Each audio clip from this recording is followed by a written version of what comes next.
నమస్కారం అండి. ఓం నమ శివాయ. ఓం నమో వెంకటేశాయ. మాస ఫలితాలు. డిసెంబర్ నెల మార్గశిర మాసం, మృగశిర నక్షత్ర, సీతాదేవి అమ్మవారి దయతో మొదలెడదాం. 9వ ఇల్లు మరియు 10వ ఇల్లు ప్రత్యేకమైన రోల్ ప్లే చేస్తాయి. మీ జీవితంలో చాలా ఇంపార్టెంట్ రోల్ ప్లే చేయబోతున్నాయి. ఇప్పుడు డిసెంబర్ నెల అనేది 2025 సంవత్సరానికి చివరి నెల. 2026లో కొత్త సంవత్సరం స్టార్ట్ అవబోతుంది. ఇది చివరి నాంది. మళ్ళీ జనవరి నుంచి కొత్త చిగురు వస్తుంది. మనిషి జీవితం ఇయర్ బై ఇయర్ చేంజ్ అవుతూ ఉంటుంది. సో ఈ సంవత్సరం చివరి నెల మీకు ఎలా ఉండబోతుంది అనేది పాయింట్. సో ఇక్కడ మనకు కనిపించేది 9th and 10th house అని చెప్పాము. 9th and 10th house బేసిక్గా ఏం చెప్తే అంటే you have to work but conditions apply. అంటే ఏంటంటే ఇప్పుడు నువ్వు ఐఏఎస్ ఆఫీసర్ అవ్వాలనుకుంటున్నావు.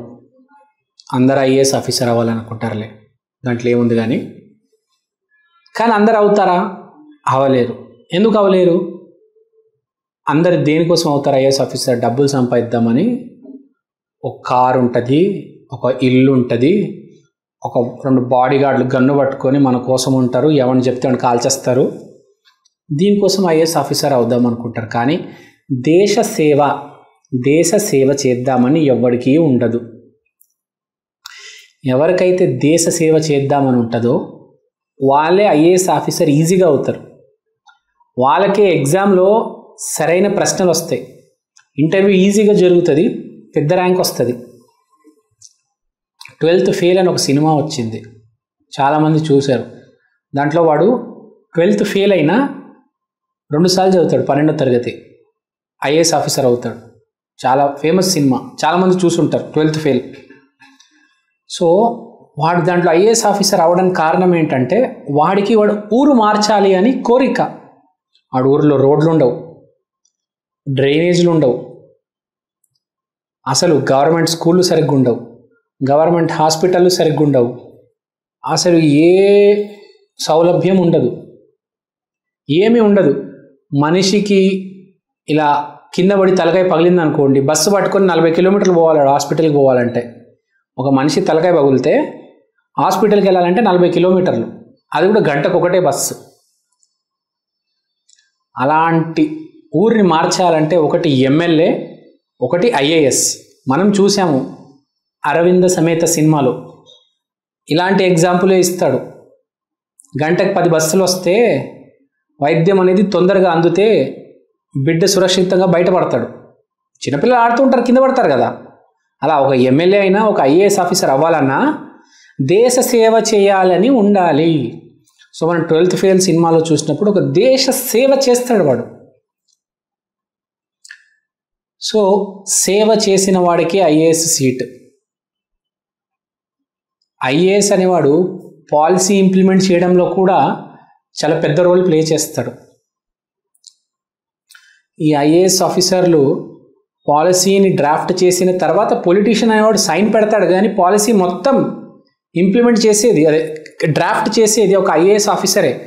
ఇప్పుడు ట్రాఫిక్ ఎలా కంట్రోల్ చేయాలి, సెక్రటరియట్లో ఎలా వర్క్ అవ్వాలి, మొత్తం ఒక గవర్నమెంట్ ఎలా ఫంక్షన్ అవ్వాలి అనేది ఒక ఐఏఎస్ ఆఫీసర్ హ్యాండిల్ చేస్తాడు.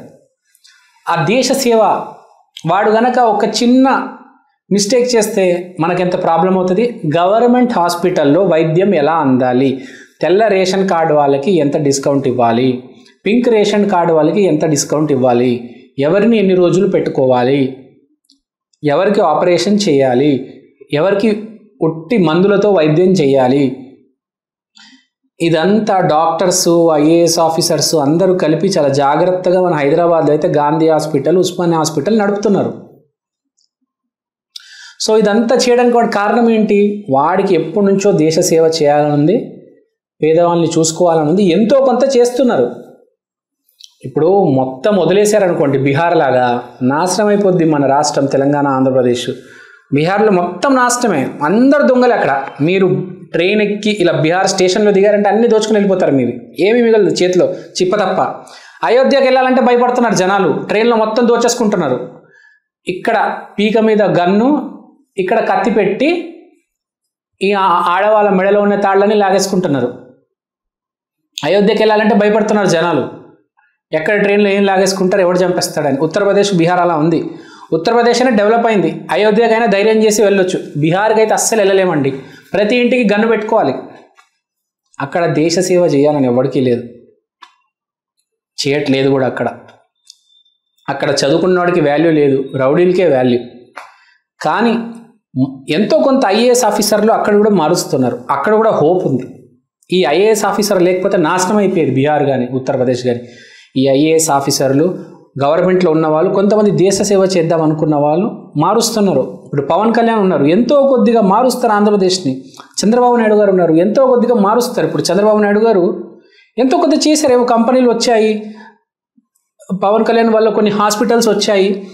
ఒక దేశ సేవ చేద్దామని ఉంది కాబట్టి దేవుడు ట్రాక్లోకి తీసుకెళ్ళి వాళ్ళని పెద్ద పోస్ట్లో పెట్టాడు. ఆయన డిప్యూటీ చీఫ్ మినిస్టరు, ఈయనేమో చీఫ్ మినిస్టరు. లేకపోతే దేశ సేవ లేకపోతే ఎందుకు పెడతాడు? అలా సినిమా హీరోగానే ఉండిపోయేవారు. కానీ ఒక అడుగు వేసి అతను పాలిటిక్స్లోకి వచ్చారంటే దానికి కారణం దేశ సేవ. ఇక్కడ ఉండాలి, ఇక్కడ ఉంటే దేవుడు ఎక్కడికో తీసుకెళ్తాడు. ఇక్కడ లేకపోతే ఎవ్వడు ఏం చేయలేడండి. సో ఇక్కడ ఇప్పుడు మనము ఏ రాశి గురించి మాట్లాడుతున్నాం? మీనరాశి గురించి. మీనరాశి డిసెంబర్ రాశి ఫలితాల గురించి మాట్లాడుతున్నాం. సో మీనరాశి డిసెంబర్ రాశి ఫలితాలు, పైసిస్ ఏం చెప్తుందంటే, ఏదైనా చేసే ముందు ఇక్కడ ఆలోచించి చేయి. ఎస్పెషల్లీ వివాహ సంబంధాల్లో ఏమంటుందంటే, అమ్మాయి మంచిదా కాదా చూడు, ఆమె ఎంత ఆస్తి తీసుకొస్తుందా అని చూడమాకు. ఆస్తి చూసావా కంపల్సరీ డైవర్స్ అవుతుంది. హైదరాబాద్లో ఇప్పుడు అందరు చేస్తున్న తప్పు అదే. డబ్బున్న అమ్మాయిని చేసేసుకుందామని త్వరపడి చేసుకుంటారు, తర్వాత వర్ణనాతీతం. వాళ్ళ బాధ నేను వివరించలేను, ఎక్స్ప్లెయిన్ చేయలేను. డబ్బు కంటే, డబ్బు ఉండొచ్చు కానీ అమ్మాయి మంచిదా కాదా అని చూసుకోవండి. డబ్బున్న వాళ్ళు కూడా చాలా మంచి వాళ్ళు ఉంటారు. అమ్మాయి మంచిదా కాదా చూసుకోవండి. అందం ఉంది, డబ్బు ఉంటే సరిపోదు, లక్షణం కూడా ఉండాలి. ఇంటికి 10 మంది గెస్ట్లు వస్తే వాళ్ళకి భోజనం పెట్టాలి, కానీ వీడు ఎప్పుడు వెళ్ళిపోతాడు, వాడెప్పుడు వెళ్ళిపోతాడు, మా ఇంటికి ఎందుకు వచ్చారు అని ఇలా అనుకునే వాళ్ళు అనవసరం, మనకు అవసరం లేదు. సో ఇప్పుడు మనం చెప్పేది మీనరాశి వాళ్ళకి ఏంటంటే, ఎస్పెషల్ వివాహంలో చాలా జాగ్రత్త వహించాలి. తర్వాత ఈ ప్రేమించే వాళ్ళు కూడా ఉంటారండి. అమ్మాయి అందంగా ఉంటే చాలు, నాకు సరిపోతుంది, ప్రేమనే కదా అనుకుంటారు. రేపు మీరే ఇరుక్కుంటారు అనవసరంగా కేసు పెడితే. సో ఈ ప్రేమ వివరాలు, పెళ్లి వ్యవహారాలు ఇలా ఉంటాయి. తర్వాత ప్రేమ పెళ్లి అయిన తర్వాత మన ఆరోగ్యం, ఆర్థిక స్థితి ఎలా ఉంటుంది గురించి ఆలోచిద్దాం. ఆరోగ్యం గురించి మాట్లాడితే ఆరోగ్యం మెరుగుపడుతుంది, కానీ మీరు మారాలి అని మీకు ఉండాలి. తర్వాత ఆర్థికంగా ఎలా ఉంటుంది చూసుకుందాం. ఆర్థికంగా దీని గురించి మాట్లాడాలంటే కొంచెం జాగ్రత్తగా మీకు ఇష్టం ఉన్న పని చేయండి. ఈ నెల కాస్త ఆలోచించి పని చేయండి, తొందరపడి పని మొదలు పెట్టకండి. మీకు ఏ పని అయితే ఇష్టం ఉంది, ఫర్ ఎగ్జాంపుల్ మీకు ఒక వ్లాగర్, యూట్యూబ్లో వ్లాగ్స్ అప్లోడ్ చేయాలి, మంచి మంచి వీడియోలు షూట్ చేయాలని ఉందనుకోండి, మీరు ఆ పని మొదలుపెట్టి మెల్లిగా చిన్నగా చేస్తూ వెళ్ళండి. ఇష్టం లేని పనులు ఉంటే చూడండి కొన్ని, నేను ఢిల్లీకి వెళ్ళిపోతా, లేకపోతే నేను ఎక్కడికో వెళ్ళి CA కోర్స్ చేసుకుంటా, ఆ CA కోర్సులో 5 సంవత్సరాలు పెడతాను, ఆ 5 సంవత్సరాలు అయిపోతుంది, CA కూడా అవ్వదు. దాని బదులు ఇవాళ వ్లాగ్స్ చేయడం మొదలెట్టారనుకోండి, 5 సంవత్సరాలకి ఎన్ని వీడియోలు అవుతాయి? సంవత్సరానికి 100 వీడియోలు వేసుకోండి, 5 సంవత్సరాలకి ఎన్ని వీడియోలు అవుతాయి? 500 వీడియోలు అవుతాయి. మీకు పేరు, ప్రఖ్యాతి, దాంతోపాటు సబ్స్క్రైబర్స్, డబ్బులు కూడా వస్తాయి. ఇష్టం ఉన్న పని, మీకు నిజంగా CA ఇష్టం ఉంటే అటువైపు వెళ్ళండి, కానీ ఇష్టం లేకపోతే మాత్రం 1% తేడా ఉన్నా వదిలేయండి. మీకు ఏ పని ఇష్టమో అదే చేయండి. పల్లీలు అమ్మాలనుందా పల్లీలమ్ము, పునుగులు అమ్మాలనుందా పునుగులమ్ము, లేకపోతే వ్లాగింగ్ చేస్తావా వ్లాగింగ్ చేయి, అంతేగాని ఇష్టం లేని పని చేయవద్దు. డిసెంబర్ నెలలో ఇష్టం లేని పని ఏది మొదలు పెట్టొద్దు, గ్యారంటీ ఫెయిల్ అవుతారు. ఇష్టమున్న పని మొదలుపెట్టండి, గ్యారంటీ సక్సెస్ అవుతారు, ఆర్థికంగా బాగుపడతారు. వివాహం గురించి మాట్లాడేసాం. ఆరోగ్యం గురించి ఇప్పుడు కాన్సన్ట్రేట్ చేద్దాం. ఆరోగ్యం కొంచెం మోకాల నొప్పులు లేకపోతే మోకాల దగ్గర తగిలే అవకాశం ఉంది. జర జాగ్రత్త సుమ, మోకాల్ని కాపాడుకోండి. అంటే ఏం లేదు, నడిచేటప్పుడు ఏదో రాయి తగిలి పడిపోవడం అట్లా చిన్నవే.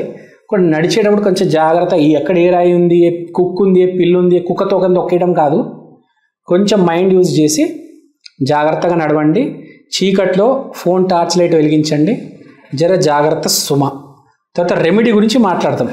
రెమెడీ మీన రాశి మీరు ఏం చేసుకుంటారంటే, ఈ మాసం సీతాదేవి దయతో మనం ఈ మాసం గడుపుతున్నాం కాబట్టి అష్టలక్ష్మి దేవత ఆలయంకి వెళ్ళి ప్రతి శుక్రవారం అమ్మ నేను బాగుండాలి, అందరూ బాగుండాలని వేడుకొని బయట యాచకులకు చక్కెర పొంగలి పెట్టండి, చాలా బాగుంటుంది.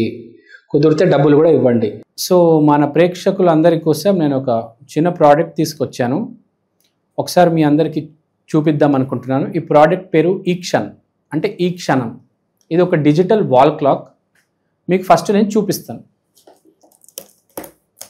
ఇదే అండి ఈక్షన్. ఈ డిజిటల్ వాల్ క్లాక్లో మీరు దేవుడి పటం చూడొచ్చు.